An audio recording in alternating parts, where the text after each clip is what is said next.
উলিপুরে যাতায়াত করেন, এই যে ভাই হাসপাতালের সামনের এই যে জায়গাটা, এটা কি রাস্তা, নদী না খাল না বিল? ওটা এই জায়গাটা, রাস্তাটা কি অবস্থা? একটা শহরের পৌরসভার একটা হাসপাতাল, একটা সরকারি কলেজ, এখানে রেলওয়ে হাসপাতাল, ডাক বাংলো, এখানে কত ক্লিনিক আছে, কত জন ডিউটি নিয়ে আছে।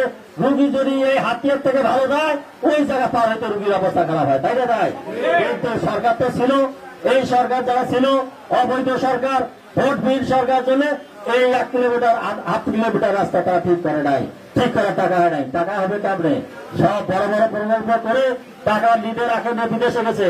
এই আজকে বিদেশে ওরা ভাবছিল, ওরা জানছে যে একসময় বাংলাদেশের মানুষ আমাদেরকে তাড়িয়ে দিবে, এই দেশে আমরা স্থান পাবো না, এখানে থাকতে পারবো না।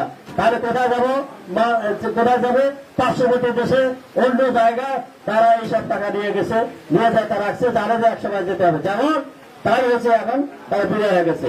কিন্তু আমাদের নেত্রী একসময় বলেছিল, 2005-7 সালে বলেছিল যে আমার বাংলাদেশ ছাড়া বাইরে আমার কোনো জায়গা নাই, কোন জায়গায় থাকার মতো আমার কিছু নাই, দেশের মধ্যে আমি থাকবো, দেশের মধ্যে আমি মরবো, দেশের বাইরে আমার কোন স্থান নাই।